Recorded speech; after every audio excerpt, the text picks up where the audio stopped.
सगळ्या सोयऱ्याचं आरक्षण सरकार देईल आणि काढून घेईल, मनोज जरांगे पाटलांना महायुती सरकारवरच संशय। सरकारचं शिष्टमंडळ उद्या ओबीसी उपोषण करताना भेटणार, मुख्यमंत्री शिंदेंची फोनवरून वडेट्टीवारांना माहिती, तब्येतीची काळजी घ्या, शिंदेंचं उपोषण करताना आवाहन। विधान परिषदेच्या 11 जागांची निवडणूक बिनविरोध होण्याची शक्यता, संख्याबळानुसार भाजपचे 5 तर शिवसेना राष्ट्रवादीचे प्रत्येकी 2 उमेदवार विधान परिषदेवर। विधान परिषद निवडणुकीच्या पार्श्वभूमीवर उद्या महाविकास आघाडीची बैठक, महाविकास आघाडी शेतकरी कामगार पक्षाच्या जयंत पाटलांना उमेदवारी देणार, काँग्रेसकडून 1 उमेदवार रिंगणात उतरवण्याची शक्यता। महायुतीमध्ये अजित पवारांवर शिवसेनेची अडचण, रामदास कदमांच्या वक्तव्याने महायुतीत मोठा वाद, अजितदादा नसते तर कमंडोलू घेऊन हिमालयात जावं लागलं असतं, राष्ट्रवादीचा शिवसेनेला टोला। वरळीमध्ये अमित ठाकरे उभे राहतील तर त्यांचं डिपॉझिट जप्त होईल, शिवसेना उद्धव बाळासाहेब ठाकरे पक्षाचा मनसे नेते अमित ठाकरे यांना इशारा। इंजिनियर, एमबीए, बीटेक तरुणांना खाकी वर्दीचं आकर्षण, पोलीस भरतीच्या निमित्तानं बेरोजगारीचं भीषण वास्तव उघड।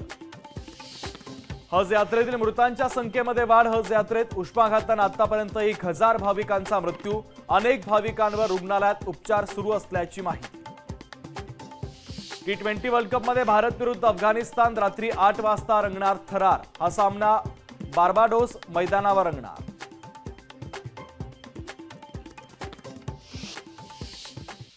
पोलीस भरतीसाठी आलेल्या उमेदवारांच्या राहण्याची सोय सरकारनं करावी, नाना पटोले यांची गृहमंत्री देवेंद्र फडणवीस यांच्याकडे फोनद्वारे मागणी।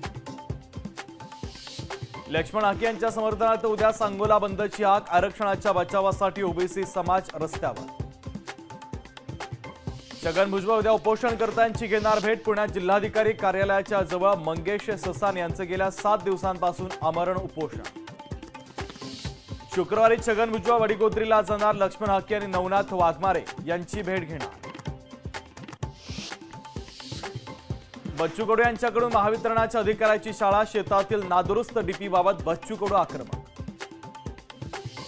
पोलीस भरतीच्या विरोधातील आंदोलनाला धंगेकरांचा पाठिंबा, धंगेकरांनी घेतली आंदोलक उमेदवारांची भेट, रस्त्यावर उतरून आंदोलनाचा धंगेकरांचा इशारा।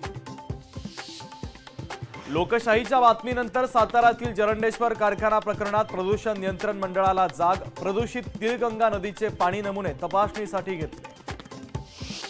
उल्हासनगरमध्ये भर पावसात महापालिकेकडून खड्डे बुजवण्याचा प्रयत्न, पालिका प्रशासनाचा अजब कारभार।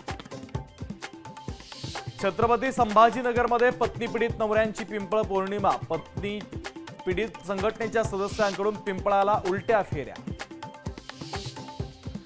नंदुरबारच्या दडगावमध्ये मुसळधार पाऊस, नगरपंचायतीने नालेसफाई न केल्यानं नाल्यांचं पाणी रस्त्यावर। सिंधुदुर्ग जिल्ह्यात भातशेतीची कामं सुरू, बळीराजा सुखावला। भोरमार्गे महाडला जाणाऱ्या मार्गावरील कठडा कोसळला, सुदैवाने यात कोणतीही जीवितहानी नाही, रस्त्यावर कोणतंही वाहन नसल्यानं अनर्थ टळला।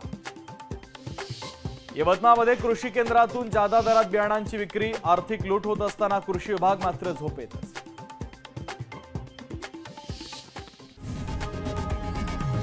लोकशाही मराठी ऐका, पहा, जागरूक रहा।